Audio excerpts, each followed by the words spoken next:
এই যে আমি ফুলকপিটা গরম পানির থেকে উঠিয়ে ছড়িয়ে নিয়েছি। এখানে গরম পানির থেকে উঠিয়ে নিয়েছি, তারপরে পানি ঝরিয়ে এখানে এক পাশে রেখে দিলাম। সাদা তেল দিয়ে দিলাম পরিমাণ মতো, যাতে ফুলকপিটা আমার ভাজা হয় তেলের মধ্যে। একটু ডুবো তেলেই ভাজতে হবে ফুলকপিটাকে। দিয়ে দিলাম, তেলটা গরম হইতে থাকবে আস্তে আস্তে। এই পর্যায়ে আমি আলাদা একটা বাটিতে একটা ডিম ভেঙে নিলাম।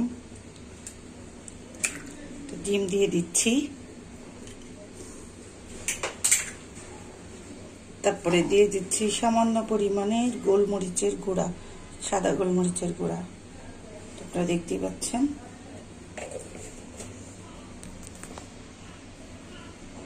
দিয়ে দিলাম এখানে আপনারা দেখতে পাচ্ছেন যে দিয়ে দিলাম ধনিয়ার গুঁড়া, একটু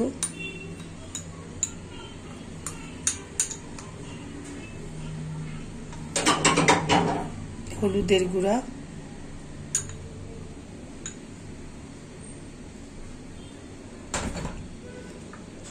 দিয়ে দিলাম পরিমাণ মতো লবণ, তারপরে দিয়ে দিলাম মরিচের গুঁড়া।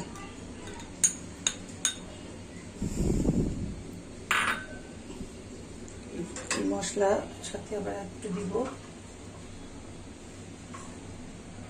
আদা রসুন বাটা।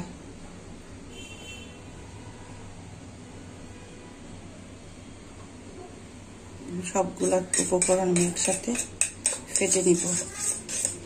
একসাথে ফেটে নিয়ে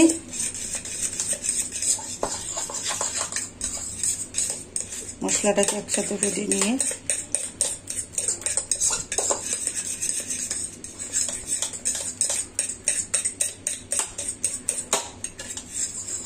তারপরে আমি এই সসটা ব্যবহার করছি, চিলি সস। ভিতরে জমে গেছে ফ্রিজে থাকাতে। দেখতে পাচ্ছেন কতটুকু দিলাম, সস দেওয়া হয়ে গেল।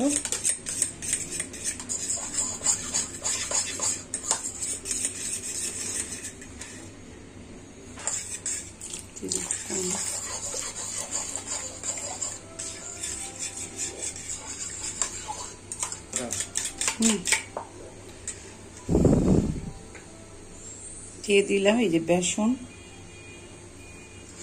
4 চামচের মতো বেসন দিয়ে দিলাম।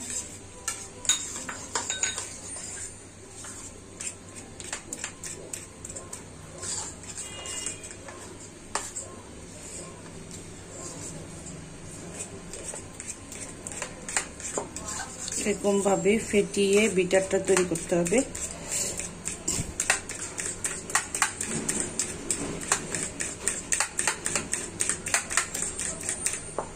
আপনারা চাইলে এটা হাতেও মেশাতে পারেন, আমি আর হাত লাগাচ্ছি না। দেখতেই পাচ্ছেন বেটারটা আমার প্রায় হয়ে গেছে। এর সাথে আমি দিয়ে দিব একটু কর্নফ্লাওয়ার, সাথে দিয়ে দিচ্ছি কর্নফ্লাওয়ার, 2 চামচ কর্নফ্লাওয়ার। এটাকে আবার ভালো করে মেশাবো, কর্নফ্লাওয়ার দেওয়ার সাথে সাথে আবার মেশাবো।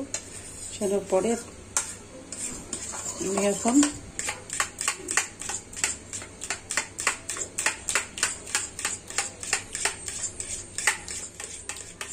মাখা শেষ। এখন আমি এটাতে একটু করে ভিজিয়ে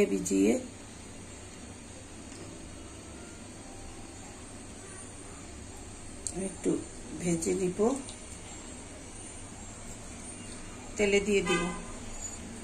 যে আমি একবার করে এই বেসনের মধ্যে চুবিয়ে উঠিয়ে রেখেছি, একবার দিয়ে আবারও আমি এই বেসনের প্রলেপটাকে কুফির মধ্যে দিয়ে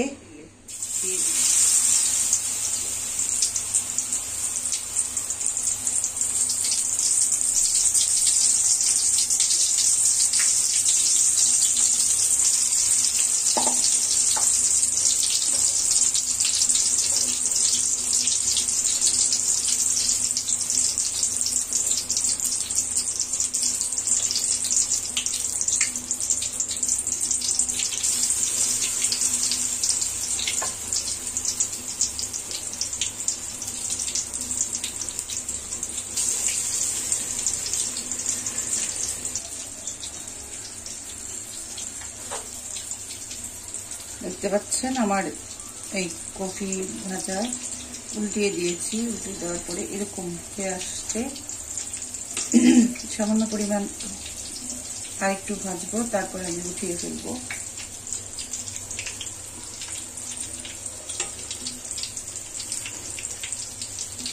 আসলে আগে তেলটা বেশি গরম হয়ে গেছিল। এইটা আমার ভাজা শেষ।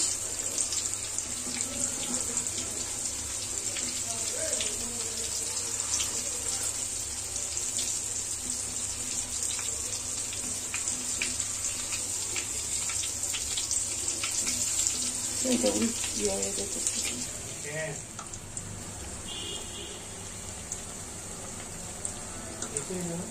উঠিয়ে ফেলবো।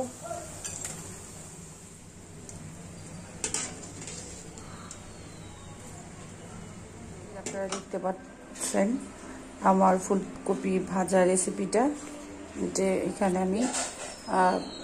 আমরা এটা বিকালে নাস্তা হিসেবে দিয়ে আমরা যদি একটু ভালো মতো খাই, তাহলে মনে হয় বন্ধ হবে না বিকালে নাস্তা হিসেবে। এটা আপনারা খেয়ে ট্রাই করে দেখেন। সুন্দর থাকেন, সুস্থ থাকেন এই কামনা করি। আল্লাহ হাফেজ।